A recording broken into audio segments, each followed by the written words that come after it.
살다 보면 애달픈 일이 많다고 하지만 제 나이 70 넘어서 저에게 이런 슬픈 일이 일어날 줄은 꿈에도 상상하지 못했습니다. 안녕하세요. 저는 서울 등촌동에 살고 있는 70대 초반의 여성입니다. 저는 얼마 전 제 자식을 인생에서 지워버렸어요. 세상에 가장 무서운 게 돈이라고 하지만 그 돈 때문에 하나밖에 없는 아들이 저를 배신할 줄은 몰랐던 거죠. 제가 우연히 아들과 며느리가 했던 이야기를 엿듣게 되었는데 순간 저는 온몸이 얼어붙는 것 같았습니다. 엄마 금고만 열어봐. 귀찮은 노인의 재산 전부 뺏은 다음에 요양원에 보내버려야지. 다른 사람들 자식은 몰라도 그래도 내 자식만은 돈 때문에 부모를 저버리는 짓은 하지 않겠지 믿고 살았건만 저희 아들이 바로 돈 때문에 부모를 저버리는 그런 못된 놈이었던 겁니다. 그래서 저는 다 큰 자식에게 부모 무서운 법을 알려주기로 했죠. 저희 남편이 살아있을 때만 해도 아들과 며느리 전부 저희 부부에게 무척 잘했습니다. 아들은 저희 남편의 사업을 물려받아 작은 회사를 운영하고 있었는데 며느리와 손주 자식을 먹여 살리는 데는 아무 문제가 없었죠. 그만하면 잘 사는 축에 속했으니까요. 저도 사업하는 남편 덕분에 불려놓은 재산들이 많아서 노년에는 제법 편하게 살 수 있었고요. 그래서 제 인생에 더는 바랄 것이 없다는 생각이었습니다. 물론 젊은 시절에는 사업하는 남편 뒷바라지를 하며 단칸방에 살면서 추운 겨울 연탄불도 제대로 못 대고 고생도 하며 살았지만 그 정도 고생은 누구나 하는 것으로 생각했습니다. 게다가 하나밖에 없던 아들도 착하게 잘 커줘서 좋은 며느리를 얻어 결혼도 했겠다. 제 인생 마지막 자락의 큰 복이라 여겼어요. 하지만 사람 인생이 마냥 행복할 수만은 없었습니다. 같이 인생을 즐길만 하니 남편이 저를 두고 떠나버렸던 거죠. 근데 얼마나 세상이 야속하고 원망스러웠는지 모릅니다. 게다가 남편이 떠난 충격이 컸는지 잠시 마트에 가기 위해 외출을 했던 날 쓰러져서 병원에 입원을 하게 되었습니다. 주변 도움으로 다행히 빨리 병원에 도착할 수 있었고요. 병원에서는 남편을 잃고 힘들어서 스트레스성 심근병증이 온 거라고 하더라고요. 그래서 며칠 병원에 입원을 하게 되었죠. 제가 쓰러졌다는 소식에 아들과 며느리가 병원으로 바로 달려왔고요. 아들과 며느리 저를 돌보는데 모두 지극정성이었습니다. 며느리는 손주가 어린이집에서 오는 시간까지 제 곁에서 저를 간호해 주었고 아들도 퇴근하면 집보다 저한테 먼저 들러서 제가 괜찮은지 꼭 확인을 했어요. 아무리 자식이지만 그런 살뜰함에 저도 무척 고마운 마음이었습니다. 그래서 그때 제가 갑자기 아파서 쓰러진 것도 있고 나이가 더 들기 전에 어느 정도 재산을 정리해야겠다고 생각이 들었습니다. 제가 조금이라도 빨리 재산을 물려주면 아들 내외한테 도움이 되지 않을까 싶었던 거죠. 이미 제 재산들을 전부 현금으로 만들어서 통장에 저금해 둔 상태라 물려주는 건 그리 복잡하지도 않았고요. 그래도 일단 나이가 들면 수중에 돈이 있어야 한다고 주변에서 들어서 제가 노후자금으로 쓰면서 아들이랑 며느리한테 큰 소리 칠 수 있을 정도의 재산은 빼고 전부 아들에게 물려줄 생각이었습니다. 그런데 병원에서 퇴원하기 며칠 전에 아들이랑 며느리가 저에게 뜻밖의 이야기를 꺼내더라고요. 제가 병원에서 퇴원하면 아들네 집으로 모시고 가겠다는 것이었습니다. 엄마, 그러지 말고 가자. 아빠도 없고 혼자 외롭게 집에 있어서 뭐해. 우리 집에서 지내면서 엄마 손주 재롱도 보고 또 우리랑 같이 맛있는 것도 먹으러 다니고 여행도 다니고 하면서 지내자. 아니면 딱 엄마 건강 회복할 때까지만이라도 우리 집에서 지내자. 그래요, 어머니. 저도 그러는 게 좋겠어요. 물론 저희 집보다 어머니 집이 넓고 좋은 건 알지만 그 큰 집에 어머니 혼자 지내시면 적적하지 않겠어요? 그리고 남편 말대로 혼자 계시다가 또 쓰러지시면 어떡해요. 그러니까 어머니 한동안만이라도 저희 집에서 지내세요. 그때 저는 아들내외한테 생각해 보겠다고 했습니다. 솔직히 며느리 시집살이 시키는 것도 싫고 자식들한테 피해주고 싶지 않았거든요. 그래서 사실 평소에도 아들과 며느리에게 명절 같은 특별한 날 아니면 저희 집에 오지도 못하게 했고요. 아들네 집에서 지내는 게 조심스러웠던 겁니다. 그렇게 고민을 하고 있는데 채숙이란 친구가 제가 입원한 병원으로 문병을 왔습니다. 저랑 젊은 시절부터 알게 되어 자매처럼 지내는 친한 친구라 재산 문제와 아들네 집에서 지내는 일까지 전부 고민을 털어놓게 되었죠. 그러면 한동안 아들네서 지내보는 건 어때? 최숙이 네 생각도 내가 우리 아들 집에서 지냈으면 하는 거야? 솔직히 너희 바깥 양반 떠나고 많이 힘들어했고 몸도 많이 약해져 있는데 혼자 지내다가 잘못되면 어떻게 하려고 그래? 나이 들어서 제일 무서운 것 중 하나가 혼자 있다가 저 세상 가는 거다. 나도 네가 지금 건강한 상황이라면 이런 말 안 하는데 괜히 네 집에서 혼자 지내다가 다치거나 해서 잘못되면 어떻게 하려고 그래? 그 뒷감당 네가 아니고 네 자식들이 전부 하는 거다. 그러니까 나는 네가 네 아들 집에 가서 잠시 지내보는 것도 나쁘지 않다고 봐.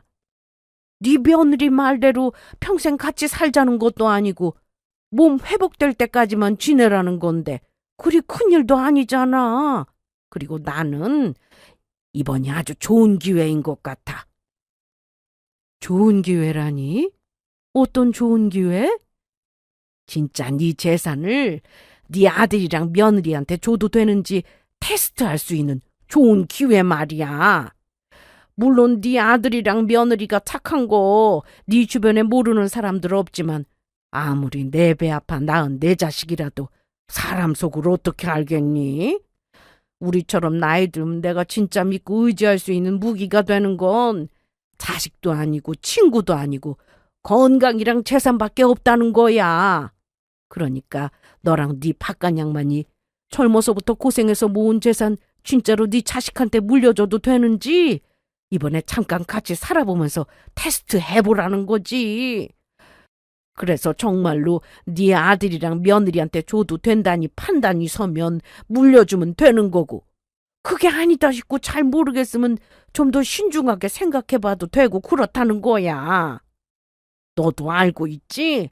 우리 친언니도 괜히 땡전 한 푼 안 남기고 자식들한테 재산 일찍 물려줬다가 찬밥 신세돼서 지금 고생하는 거.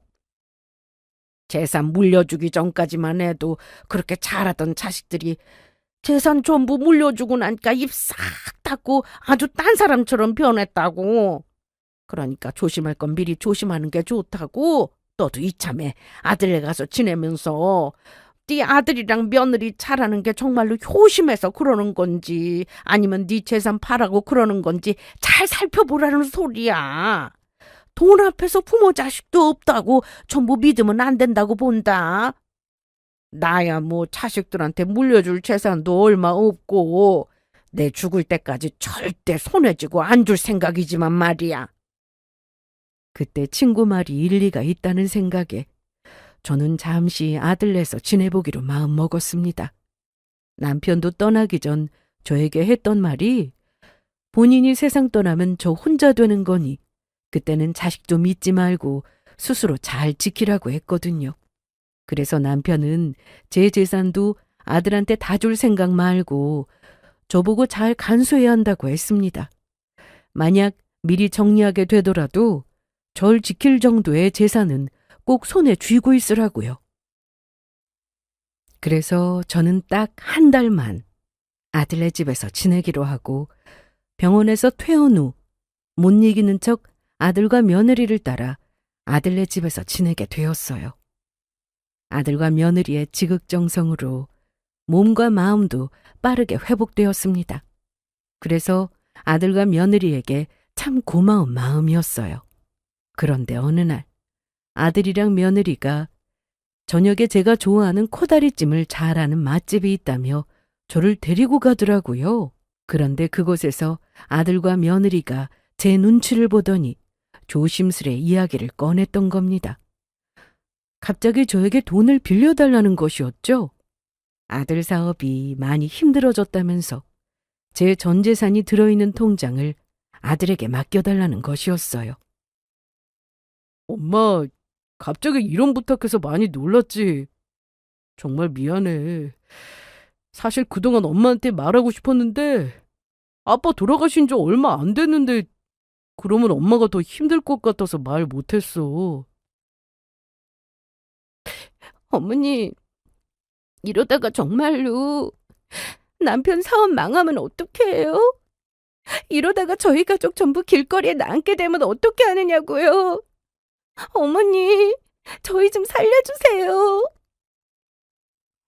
너희 그 정도로 힘들었던 거야?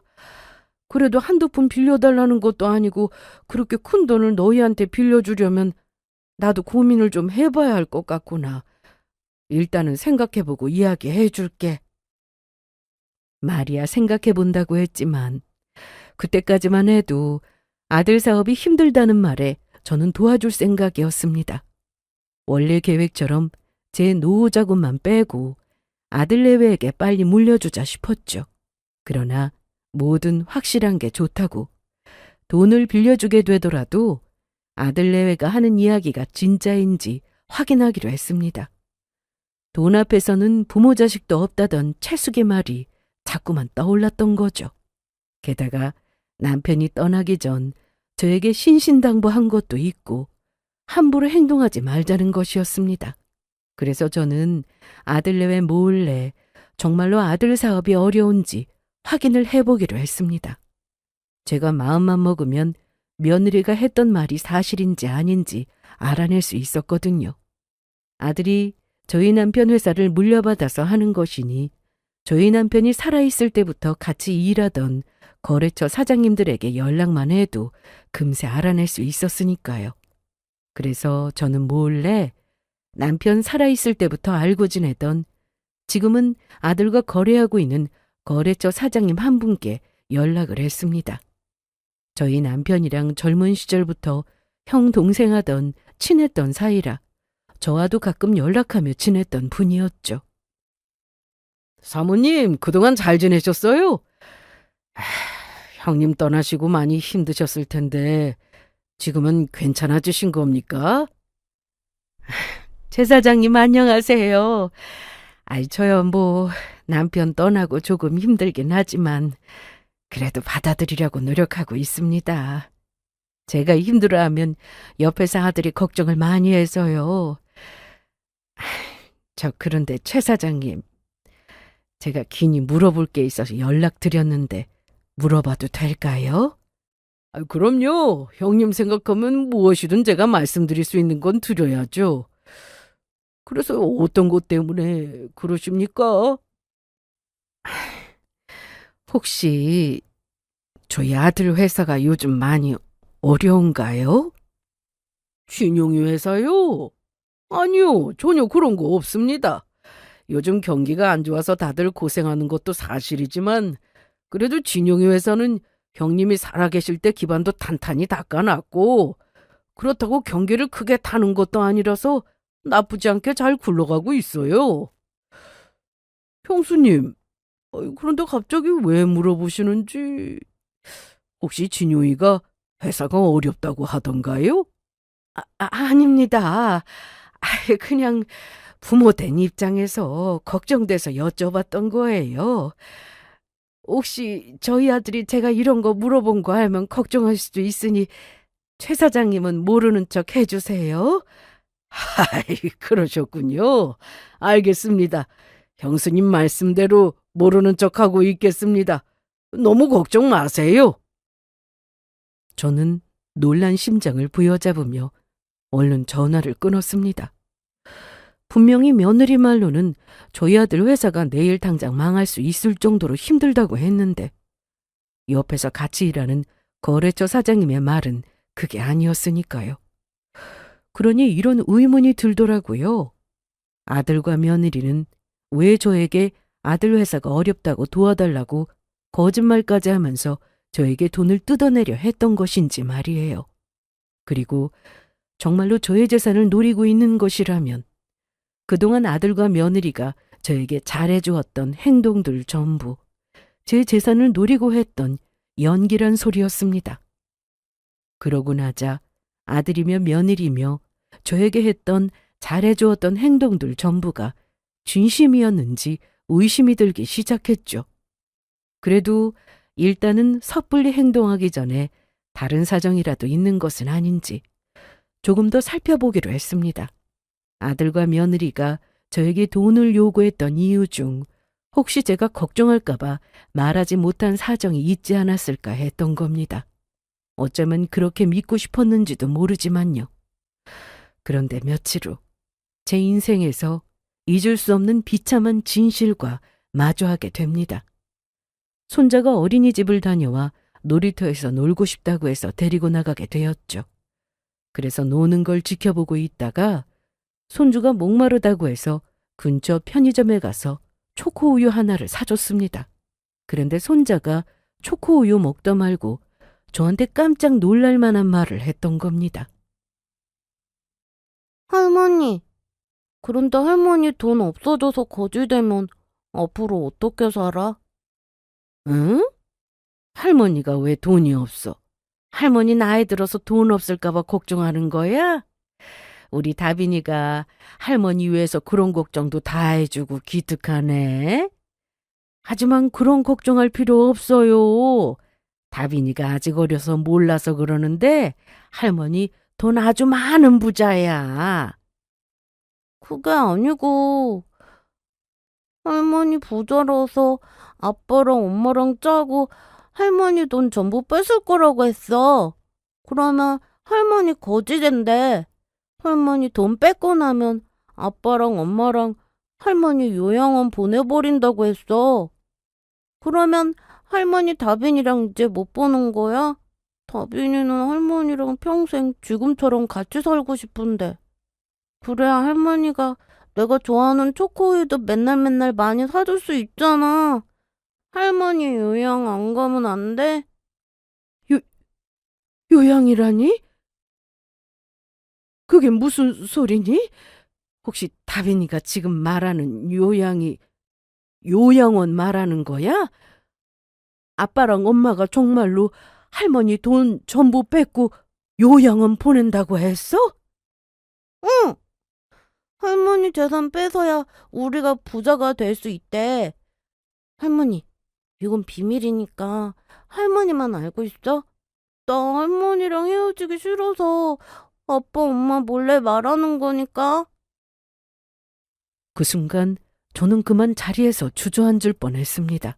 물론 저희 손주가 아직 어리니 뒤어내서 하는 소리라고 생각할 수도 있었지만 어린아이가 할 수 있는 말이라고 하기에는 그 내용이 심각했으니까요. 그리고 어린아이 입에서 돈이니 요양원이니 이런 말이 나온다는 것 자체가 주변에서 누군가 알려주지 않으면 절대 알 수 없는 것들이었습니다. 더욱이 저희 손주 말이 사실이라면 아들과 며느리가 제 재산을 전부 뺏은 다음에 절 요양원에 보낼 계획이란 말이 되는 거죠. 그렇다면 아들과 며느리는 정말로 제 재산을 노리고 저에게 잘해주었다는 결론이 날 수밖에 없었습니다. 그래도 그때까지는 바보 같은 부모 마음에 설마 내 배 아파 낳은 내 자식이 그렇게까지 나쁜 마음을 먹었을까 하며 전부 사실이 아니길 바랐습니다. 그러나 저는 그날 밤 바로 알게 되었어요. 자식도 자신을 낳아준 부모를 배신할 수 있다는 사실을 말이에요.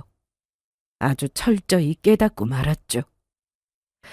새벽에 심장이 벌렁거리고 진짜 내 자식이 제 재산을 빼앗고 저를 요양원에 보내려고 할까 별의별 생각이 들어서 뒤척이다가 화장실이 급해서 밖으로 나가게 되었거든요. 그러다 안방에 문이 열린 틈으로 아직 안 자고 있던 아들과 며느리의 대화를 엿듣게 되었던 겁니다. 그리고 그 대화 내용에 저는 심장이, 아니 하늘이 무너져 내리는 듯 했어요. 어머니 금고 아직도 못 열은 거야? 어머니 금고 안에 있는 통장이랑 인감도장을 가져와야 돈을 뺄 수 있을 거 아니야. 어머니 전 재산 거기에 전부 들어있다고 당신이 말했었잖아. 엄마 통장 비밀번호도 저번에 엄마 은행 따라갔을 때 내가 옆에서 몰래 봐서 다 외워뒀는데 이게 엄마 금고에서 걸리네? 엄마 통장이랑 인감도장이 있어야 나머지 서류도 위조를 하든 뭐든 해서 돈을 빼든가 말든가 할 텐데 말이야. 아무리 열려고 해도 비밀번호를 모르니까 도무지 열 수가 없어. 그렇다고 금고가 무거워서 혼자 들고 나올 수도 없고 사람을 시켜 들고 나오자니 주변에 보는 눈도 많아서 엄마한테 들킬까봐 그러지도 못할 것 같고 아주 골치 아파 죽겠다니까. 엄마 금고를 열어야 거기는 엄마 통장이나 인감도장을 꺼낼 텐데 말이야. 곧 있으면 엄마 집으로 돌아갈 날짜 다가오는데 큰일이네. 당신이 어떻게 좀 잘 해봐. 이러다가 어머니가 당장 내일 집으로 돌아가신다고 하면 어머니 통장에는 돈 전부 훔치려고 했던 우리 계획 물거품 된단 말이야. 진짜 엄마 금고 비밀번호가 뭐냐? 내 생일도 아빠, 엄마 생일도 심지어 두 분 결혼 기념일까지 눌러봐도 안 열리더라. 답답해 죽겠어. 이렇게 된 이상 어쩔 수 없다. 당신이 금고 열 때까지 노인네 잘 구슬려서 우리 집에 더 있게 해야지. 노인네 우리 집에 있는 거 귀찮고 짜증나긴 하는데 어쩌겠어. 일단 집에 못 들어가게 막아야 금고 열어서 통장이랑 인감도장을 빼오든지 말든지 하지. 어머니 돈이 한두 푼도 아니고 그 돈이면 우리 식구 일 안 하고 평생 호요식하며 살 수 있다고. 그래, 당신이 힘들겠지만 조금만 참아봐. 내가 어떻게든 엄마 금고 열어볼 테니까. 엄마 금고만 열어봐. 귀찮은 노인네 재산 전부 뺏은 다음에 요양원에 보내버려야지. 아들과 며느리는 정말로 제 재산을 전부 가로채고 절 요양원에 보낼 계획이었던 겁니다. 설마 했는데 내 배 아파 낳은 내 자식이 저를 배신했던 거죠. 일부러 제가 몸과 마음이 약해진 틈을 타서 저를 구슬려 제 재산을 전부 뺏을 생각으로 말입니다. 그래서 저는 동이 트자마자 바로 짐을 싸서 집으로 돌아왔습니다. 그리고 집에 와서 남편 사진을 붙잡고 혼자 얼마나 울었는지 모릅니다. 제가 이런 꼴을 보려고 남편과 자식을 낳아 그 고생하며 키웠나 싶었죠. 그런데 사실 그때 아들놈 넷와 당장 인연을 끊을 수도 있었습니다. 새벽에 너희 두 사람이 내 재산 뺏으려고 작당 모의하는 거 다 들었다고 그렇게 말하고 싶었죠.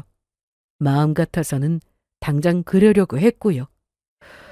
그런데 곰곰이 생각해봐도 이대로 끝내기엔 억울하다는 생각이 들었지 뭡니까.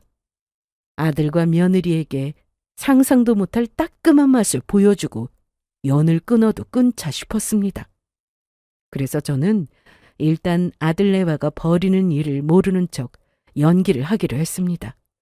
그리고 저도 제대로 따끔한 맛을 보여주며 아들네와 인연을 끊기 위해서는 준비가 필요했으니까요.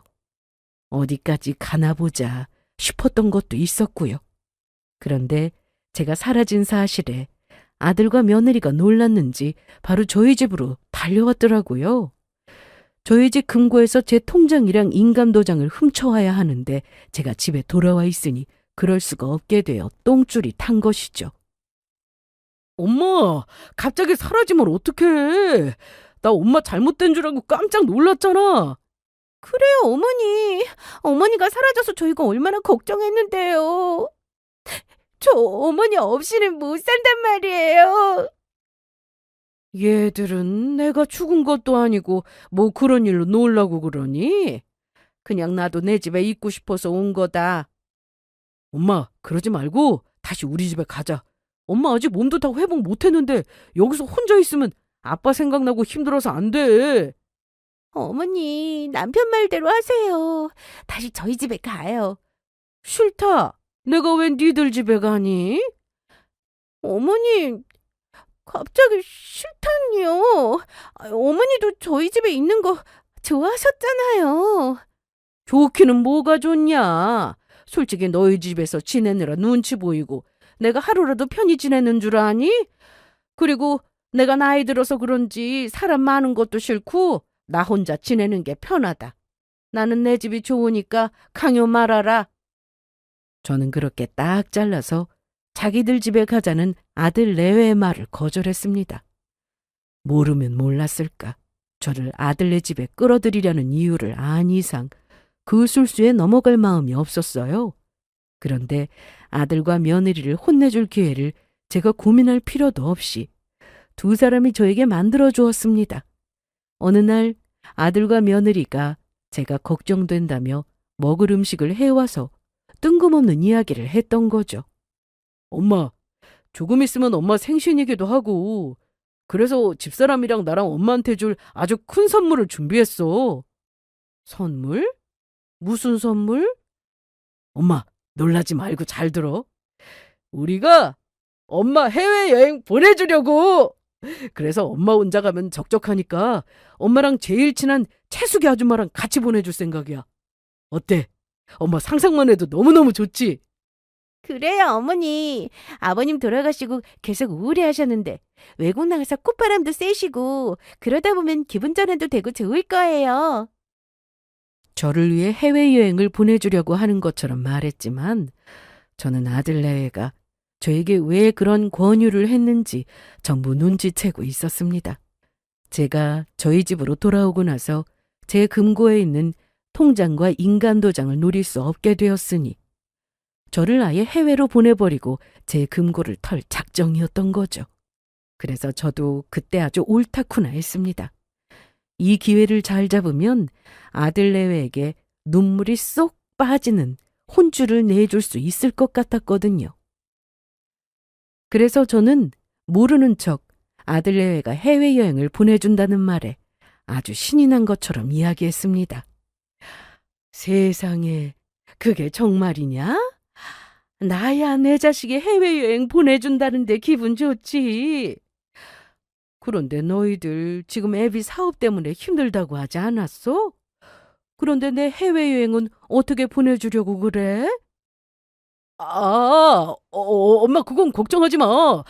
아무리 힘들어도 엄마 해외여행 보내드릴 돈이 없을까.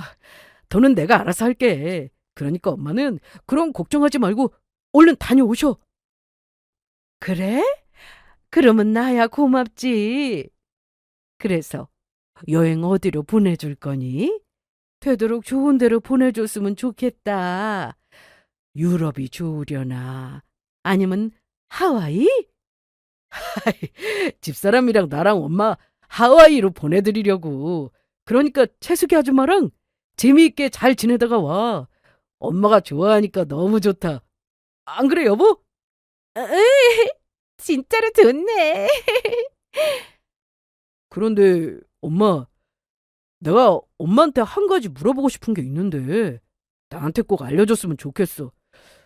그러니까 엄마 금고 비밀번호 나한테 알려주면 안 돼? 뭐? 우리 집 금고 비밀번호? 그게 왜 갑자기 알고 싶은 거니? 엄마, 그렇게 말하면 나 진짜 섭섭해. 솔직히 엄마랑 나랑 남이야? 엄마랑 나는 부모 자식 간이잖아. 그러니까 내 말은 엄마한테 나중에 무슨 일이 생길지도 모르는 거고 그때를 대비해서 내가 엄마 금고 비밀번호를 알고 있어야 하지 않겠냐는 거야. 솔직히 엄마가 이번에 쓰러졌을 때는 금세 털고 일어나서 다행이지만 나중에 엄마가 갑자기 아파서 병원에 누워서 일어나지도 못하는 그런 상황이라고 생각해봐. 엄마 지문서랑 통장이랑 다 금고 안에 있는데 누가 노릴 수도 있는 거고 나라도 알고 있어야 엄마 재산을 지킬 수 있는 거 아니냐고. 그리고 그때 되면 엄마를 가장 잘 보호할 수 있는 자식인 내가 엄마 재산 관리하는 게 맞는 거잖아. 아들놈의 말은 정말 그럴듯해 보였습니다. 제가 아들놈과 며느리의 그 시커먼 속내를 몰랐다면 깜빡 속아 넘어갈 정도의 이야기였으니까요. 하지만 저는 일단 제 계획을 위해서 일부러 아들에게 저희 집 금고 비밀번호를 알려주었습니다. 그런가? 그래, 까짓것 우리 아들이 엄마 해외여행까지 보내준다는데 금고 비밀번호 하나 못 알려줄까?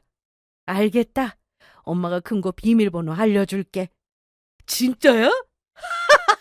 엄마, 진짜 고마워. 역시 우리 엄마 최고야. 그리고 저는 정말로 저희 집 금고 비밀번호를 아들에게 알려주게 되었습니다. 게다가 아들은 해외여행 가기 전 제 신분증을 자신에게 맡겨놓고 가라고 하더라고요. 해외여행 나가서 신분증 잃어버리면 위험할 수 있다면서요? 그래서 저는 모르는 척 신분증도 아들놈에게 맡겼죠. 그 후 저는 집에 아들내외 몰래 CCTV를 설치했습니다. 제가 없을 때 아들내외가 저 금고에 제 통장과 인감도장을 훔치는 장면을 녹화하기 위해서였죠. 그 증거로 아들내외를 혼내줄 도구로 사용할 목적이었습니다. 그렇게 해외여행을 가기로 한 당일이 찾아왔고 저는 일단 제 친구인 채숙이와 짜고 해외여행을 가는 척했습니다. 아들은 안심이 안 되었는지 저랑 친구를 직접 공항까지 데려다 주었고요. 제가 정말로 해외여행을 떠나는지 확인을 하려고 그러는 것 같았습니다. 그 사이 며느리가 뭘 하고 있을지 예상이 되었습니다. 같은 서울이지만 저와 아들놈이 집이 서로 반대편에 있어 거리가 조금 있었는데 아들놈이 저를 공항에 데려다 주는 사이 며느리가 손주를 어린이집에 데려다 주고 저희 집으로 향하고 있을 게 분명해 보였죠. 그래서 저는 아들의 의심을 피하기 위해 비행기를 타는 척 채숙이와 함께 출국장 안으로 들어갔습니다. 그리고 친구와 함께 몰래 공항을 빠져나와 재빨리 택시를 잡아 타고 저희 집으로 향했죠. 기사 양반, 내가 요금을 더블로 줄 테니까 내가 말한 주소로 빨리 가줘요. 내가 우리 집에 급한 일이 있어서 그래. 그래요. 지금 저희가 아주 중요한 볼일 때문에 그런 거니까 어서 좀 가주세요. 네, 알겠습니다, 손님. 빠르게 모시겠습니다. 다행히 저희 집이 공항과 가까워서 빠르게 집에 도착할 수 있었죠. 그리고 문을 열자 며느리 신발이 현관 앞에 놓여 있는 게 보이더라고요. 그래서 저는 재빨리 안방에 들어가게 되었습니다. 그리고 제 금고를 열고 있던 며느리와 마주치게 되었죠. 애미, 너 지금 여기서 뭐 하는 거냐? 해외로 여행을 떠날 줄 알았던 제가 집에 다시 돌아올 것이라곤 상상하지 못했던 건지 며느리가 기겁하면서 일어나더니 덜덜 떨리는 손으로 뒤로 무언가를 황급히 숨겼습니다. 게다가 며느리 목에는 제가 금고 안에 넣어놨던 제 금목걸이와 진주 목걸이들이 주렁주렁 잔뜩 걸려있더라고요. 며느리는 지금 자기 모습이 어떤지 생각도 못한 것인지 말까지 더듬으며 저에게 거짓말을 하려고 하더군요. 어머니, 해외여행 가셔야 할 어머니께서 왜 여기에? 어머님 오늘 출국날 아니었어요? 출국 직전에 결항이 돼서 비행기에서 내렸다. 비행기에 결함이 있다고 하니까 내가 겁나서 다시 비행기를 탈 수가 있어야지. 채숙이도 불길하다면서 여행 가기 싫다고 하더라. 그래서 그냥 여행 안 가고 집에서 쉬려고 돌아왔다. 그런데 넌 왜 내 집에 있는 거니? 주인도 없는 집에 멋대로 들어와서 지금 내 안방에서 뭐 하고 있는 거냐고? 그냥 어머니 안 계실 동안 어머니 집 청소 해드리려고 들어왔던 거예요. 다른 뜻은 없었어요. 웃기고 있네. 청소는 무슨 청소? 내 집 청소 하러 왔다는 것이 지금 내 금고 열어서 내 금목걸이에 진주 목걸이까지 목에 주렁주렁 달고 있어? 우리 집 청소해주러 온 게 아니라 내 재산 노리고 도둑질하러 온 거겠지? 그래서 아범이 나한테 우리 집 금고 비밀번호를 물은 거였어?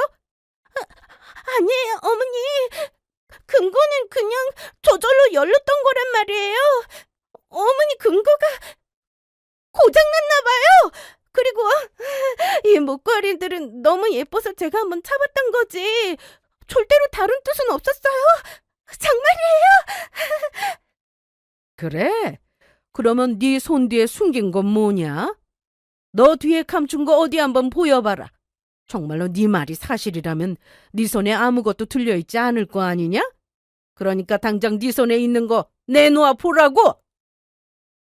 저는 버럭 소리를 지르며 화를 냈습니다. 그러자 며느리는 겁을 먹고는 깜짝 놀라서 본인 손에 있는 걸 저에게 보여주는데 며느리의 손끝이 떨리며 저에게 보여주는 물건을 확인한 순간 저도 온몸이 굳어버렸습니다. 이미 예상하고 있었던 것이지만 며느리의 손에는 제 통장과 인감도장이 들려있던 거죠. 게다가 손목이랑 손가락에는 시계에 팔찌에 비싼 폐물 반지들이 잔뜩 끼어 있었죠. 너 이게 뭐냐? 금고가 고장나서 열려 있었다고 했으면서 그러면 왜 네 손에 내 통장이랑 인감도장이 들려있는데?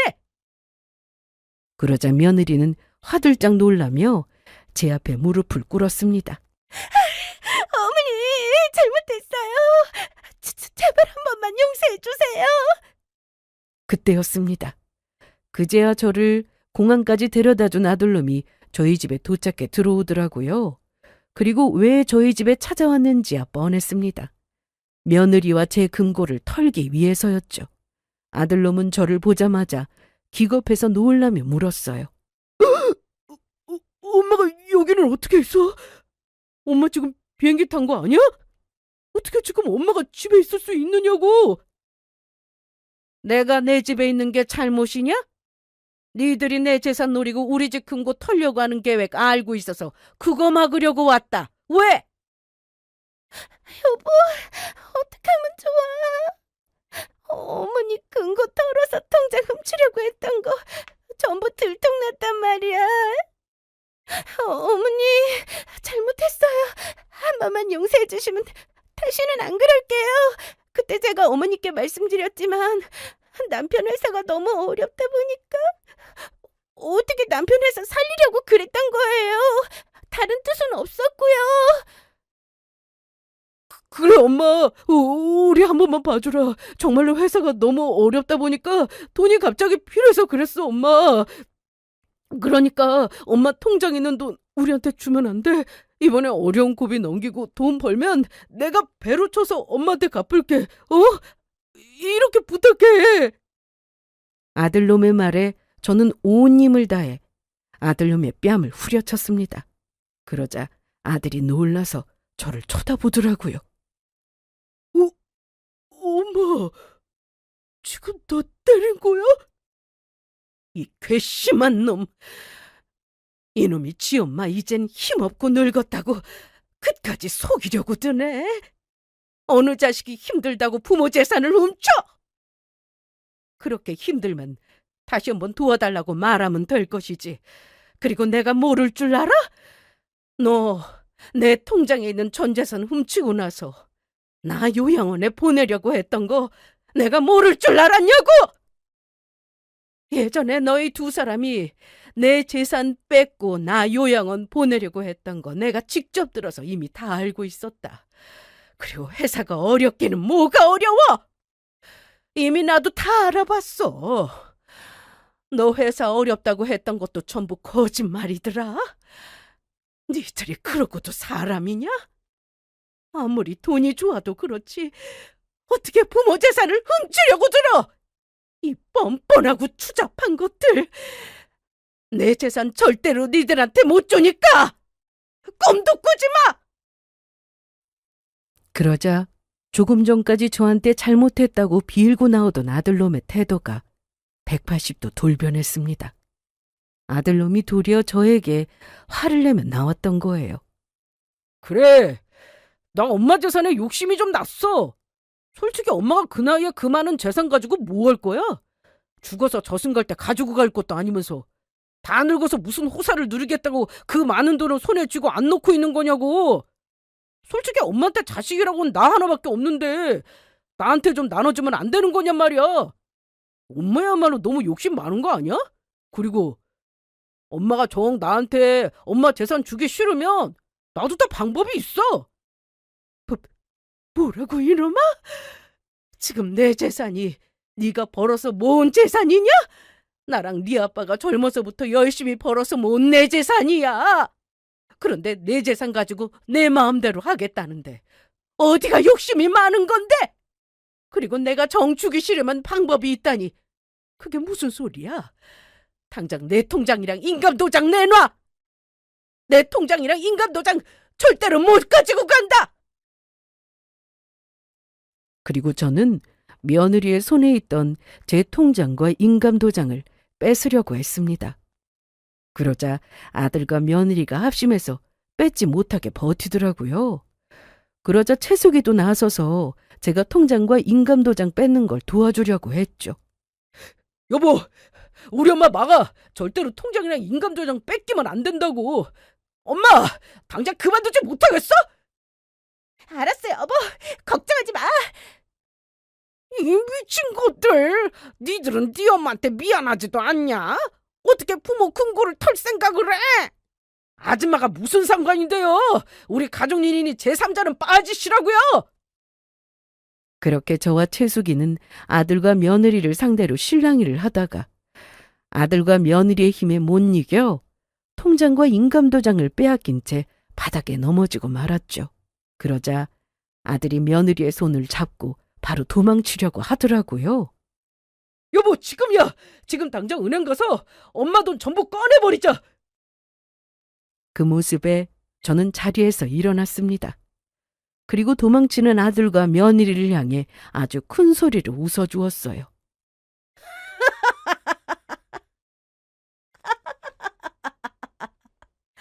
어디 빼갈 수 있으면 빼가봐라. 이 고양 것들아. 지금 그 통장에 단돈 1원이라도 들어있는 줄 알아? 그러자 제 말에 도망치던 아들과 며느리가 멈춰섰고 놀란 아들이 물었습니다. 엄마, 도대체 그게 무슨 소리야? 이 멍청한 것들아. 내가 니들 그 시커먼 속셈 말고도 가만히 있었을 것 같아? 니들 그 추잡한 꿍꿍이 알고 난 뒤에 내가 바로 통장에 있는 돈 다 빼서 다른 통장으로 옮겨놨다. 그리고 내 전 재산 옮겨놓은 새 통장 니들이 절대 찾을 수 없는 곳에 숨겨놨어. 그러니까 니들 손에 있는 그 통장 가지고 가봤자 훔쳐갈 돈이 없단 소리다. 니들 어디 두고 봐라. 내가 죽기 전에 내 전 재산 펑펑 써서 단 1원도 안 남기고 죽을 거니까. 안 돼, 엄마. 제발 그러지 마. 내가 잘못했어. 앞으로 내가 다시 엄마한테 효도하며 잘할 테니까 제발 한 번만 기회만 주라. 조금 전에 내가 엄마 밀친 것도 이렇게 사과할게.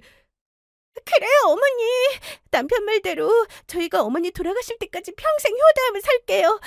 우리 서로 용서하고 그냥 예전처럼 사이좋게 지내요. 아니, 너 같은 것들이 해주는 그 효도 나는 필요 없다.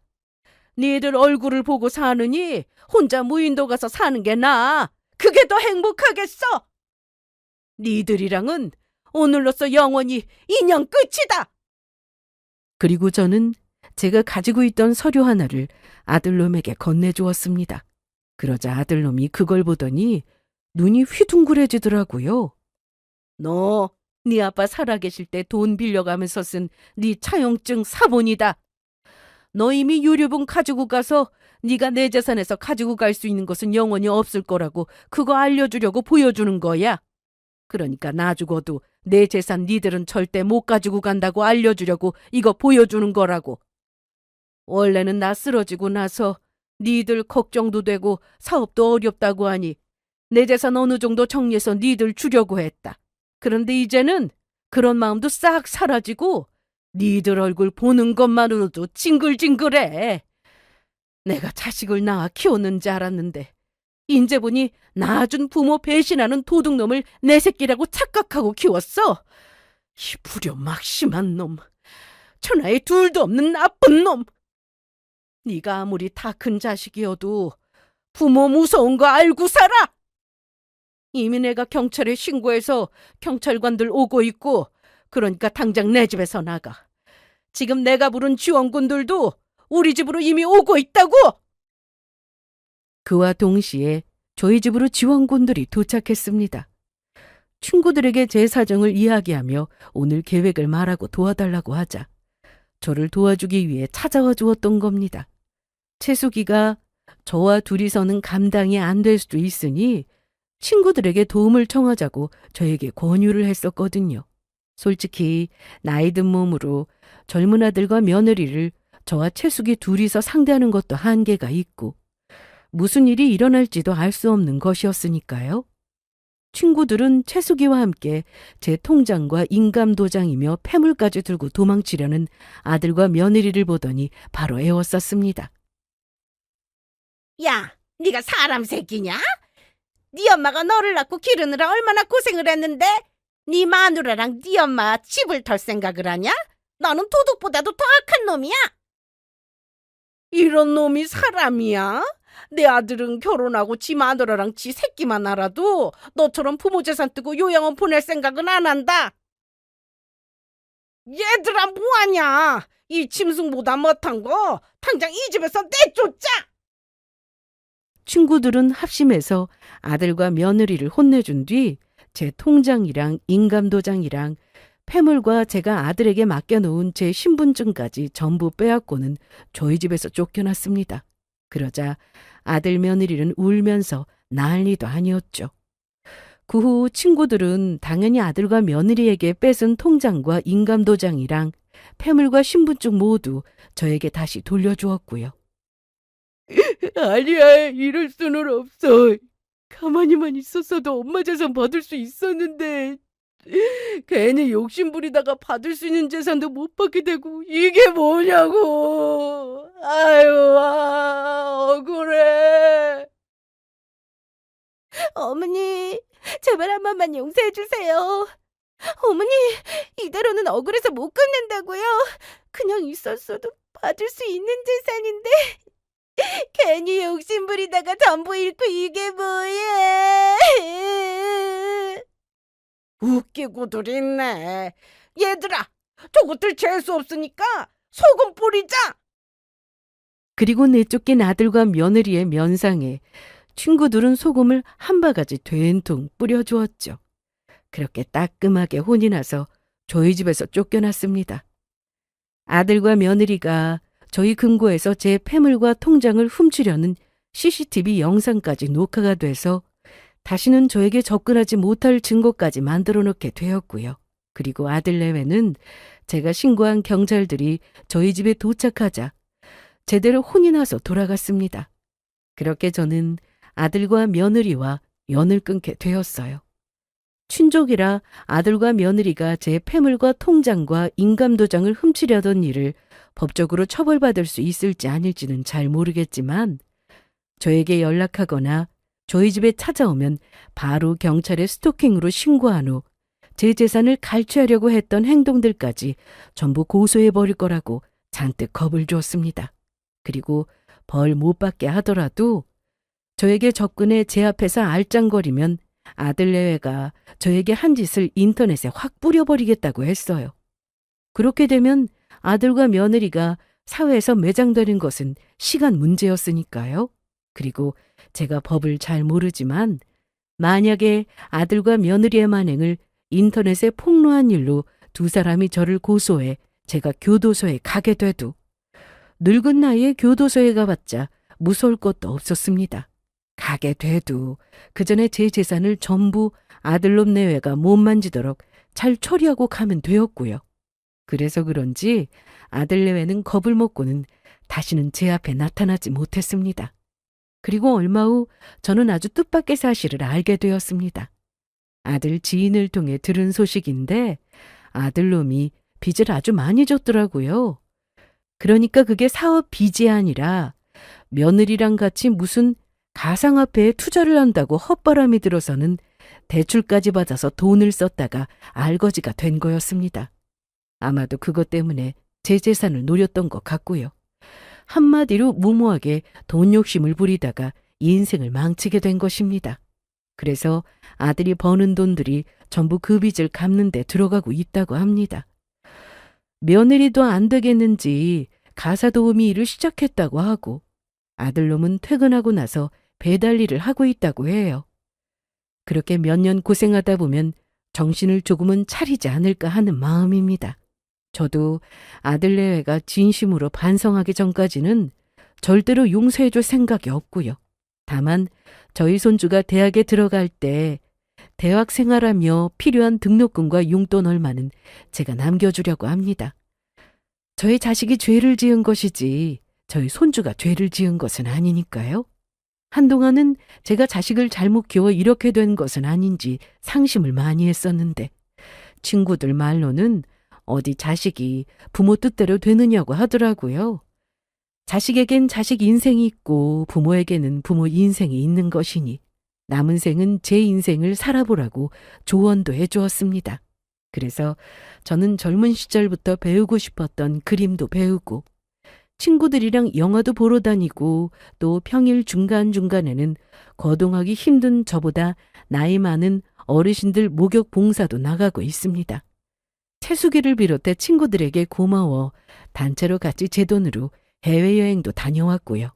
그렇게 큰 도움을 줬는데 이 정도는 베푸는 게 맞지 않나 싶습니다. 남은 생은 의미 있게 잘 살다가 떠날 때 제 재산 전부 정말로 사회에 환원할 생각입니다. 모두 늘 건강하시고 평안한 하루 되시길 기원드리겠습니다. 감사합니다.